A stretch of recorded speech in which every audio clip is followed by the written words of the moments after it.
Idag tänkte jag att det kunde vara bra att veta hur man gör för att få folk att tycka om en och få förtroende för en och lyssna på en sådär omedelbart. Ska jag vara lite djävulens advokat igen? Ja. Men vad då? Ska inte folk tycka om en för att man är den man är bara? Jo. Och annars så kan man strunta i att hänga. Jo, fast det är fortfarande så att vi kommunicerar ju med varandra. Även om du är vem du är så behöver ju vi mötas på något sätt. Och jag kommer inte tycka om dig för den du är liksom på insidan. För det kommer inte jag få fason på. Utan jag kommer tycka om dig utifrån den du presenterar för mig. På ett sätt som jag kan förstå. Jag tyckte inte så egentligen. Jag ville bara ställa jag förstår frågan, det, men det är en bra fråga. Därför när man börjar prata om de här sakerna. Och det kan låta lite cyniskt i början, men det är det inte. För det vi ska prata om nu, det är sånt som är liksom djupt inprogrammerat i oss, hur vi fungerar. Men när man lyfter upp det så låter det lite cyniskt. Det låter som att men jag kan väl få vara den jag är. Liksom. Men det handlar faktiskt inte om det. Och när du beskriver det som att det handlar om att försöka mötas, då låter det som tvärtom som någonting väldigt bra. Ja, och det är bra och det är otroligt viktigt också. Därför att jag menar på fullaste allvar att om du har någonting som du vill säga till någon, oavsett om ni har ett viktigt möte, ni ska komma överens eller om man bara vill be någon om en tjänst eller vad det än är, så måste man ju först ha en relation till den personen där de vill lyssna på en och förstå en och respektera en och tycker om en. För annars kommer man inte kunna mötas, man kommer inte lyssna på varandra. Så det är jätteviktigt att veta hur man gör det här. Och grejen är att i alla möten man har med folk så kommer vi antingen förstärka den här kopplingen mellan varandra eller försvaga den. Vi kan aldrig låta bli det. Okay. Men vi kan ta kontroll över hur bra det blir. Försvaga med vilja alltså? Eller helt omedvetet? Nej, det är omedvetet. För det här är ju saker vi inte tänker på att vi gör. Och då funkar det ju nämligen så här. Och det är det här som kanske låter lite cyniskt. Att människor som vi vill lyssna på, som vi vill ge vårt förtroende. Det är ju människor som vi har en god relation till. Förstås, det är ju därför vi gillar dem. Och människor vi har en god relation till, det är människor som vi uppskattar av en väldigt speciell anledning. Och för att kunna förstå den så måste vi backa lite till oss själva. För vem uppskattar vi mest? Vem känner vi mest i hela världen? Det finns bara en. Oss själva naturligtvis. Jag skulle säga min man, men okej, jag köper det om du säger mig. Därför att din man kan du fortfarande bara se på utsidan. Det är bara dig själv du kan känna på insidan. Så att jag ska inte säga att vi alltid tycker bäst om oss själva, men vi står oss själva närmast. Men av det följer att de personer vi tycker näst bäst om i hela världen, det är folk som liknar det vi tycker mest om så mycket som möjligt. Folk som är som oss. Och det här stödjer liksom alla studier i relationsskapande. De vi just litar på, skrattar med, umgås med, är folk vi upplever är som oss. Nu är det här, nu får man inte missförstå det här. Nej. Därför att någon journalist sa till mig en gång att men det här är ju liksom en källa till rasism att säga sådär.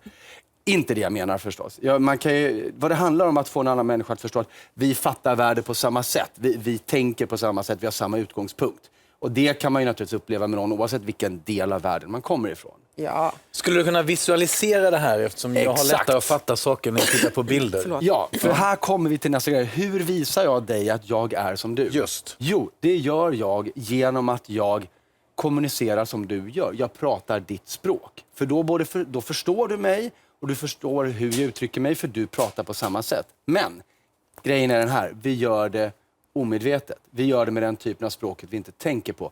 Kroppsspråk, tonfall, ansiktsuttryck. Det är när vi börjar likna varandra där så man instinktivt får en signal att men du är lite som jag. Då fattar jag hur du tänker. Och eftersom jag gillar mig och hur jag tänker kommer jag gilla dig och hur du tänker.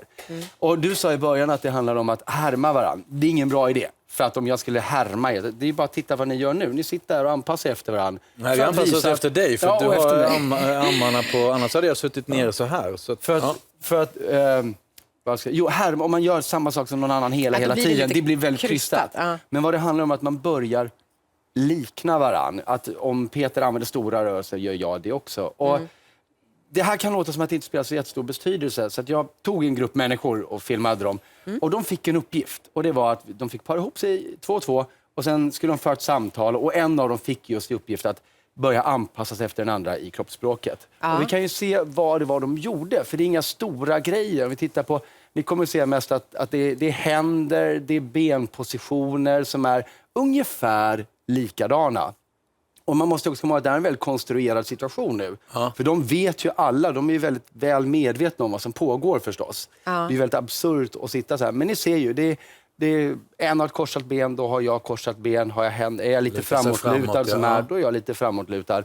En del är väldigt lika, andra inte så jättelika. Men, och så här ser det ju ofta ut när vi sitter och pratar med människor som vi tycker om. Men grejen var ju då att sen, jag var nyfiken på, trots att det här var en sån konstruerad situation, hur kändes de här samtalen? Och det här var ju människor som aldrig hade träffats förut, som fick en order. Nu kommer vi filma er, ni ska göra på det här sättet. Hur känns det efteråt? Och vi kan lyssna på vad de hade att säga. Ja. Det kändes helt naturligt. Det känns som jag har känt varandra hur länge som helst. Var det svårt? Nej, jag tycker inte alls att det var svårt. Det kändes som att vi kopplade direkt och hade verkligen något att snacka om. Ja. Så att, det var inte alls svårt. Det kändes väldigt avslappnat faktiskt. Det kändes inte som att vi... Nej, det gick hur bra som helst. Lite konstlat var det i början. I början? Ja. Kom du in i det sen? Jo, men det tycker jag. Vad tycker du, hur var stämningen i början? Jag tyckte den flöt på bra och kändes naturligt på något sätt. Och samtalet blev intressant på något sätt. Det var så meningsfullt att sitta och prata. Okej, men nu kan man ju tänka sig att de hade gillat varandra så här mycket ändå. Så därför fick de göra tvärtom. Att vara annorlunda i kroppsspråket. Samma människor, vi kan kolla hur det såg ut. Och igen, det är inga stora grejer de gör nu. Men nu är det plötsligt armarna i kors när du har dem i knät. Om du är framåtlutad så är jag bakåtlutad. Inga stora saker. Igen, de är väldigt medvetna om vad de gör. Men trots att de är medvetna om det så får det en omedelbar psykologisk effekt i relationsskapandet mellan de här personerna. Och ni ser, det här är ju inte liksom... det är bara en av dem i paret som förstår experimentet. Nej, båda vet om det. Men det är en som har uppgiften att korrigera kroppsspråket. Okay. Och vi lyssnar på vad de sa efter det här. Alltså jag tyckte det var lite jobbigt när man skulle göra del 2 då och liksom skulle försöka bryta mot allting. För jag vet inte, du kanske inte märkte något, men jag märkte lite liksom att du blev lite så här, typ ansiktsuttrycket när jag började prata långsamt och så här, det kändes inte bra. När man gick till B, eller till andra delen, så var det mer att vi fick inte samma typ av kommunikation på ett sätt. Vi kom inte in djupare i de samtalsämnena som vi pratade om lite grann. Så att, det var definitivt en förändring. Okay. Helt plötsligt så kändes, i den andra delen kändes kommunikationen ganska meningslös egentligen. Det kändes som att meningslöst att sitta och prata. Var det svårare att prata med varandra? Jättemycket svårare att prata. Eller det kändes som att det jag säger kommer inte in, hon bryr sig inte. Så kände jag också. Du känner också ja, fast jag bryr mig. Men jag kände som jag skiter i vad du säger. Och du visste ändå vad det berodde på. Ja, fast jag bara sett benen liksom åt andra hållet.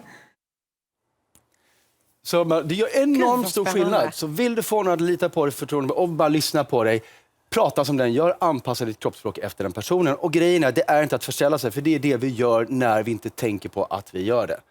Det handlar om att bli medveten om några sekunder, träna på det här så att man blir så av naturen. Och sen så blir man ju som ni är. Jag tänkte på det när vi påannonserade ett inslag. Alla 3 landade i den här påsen utan att man...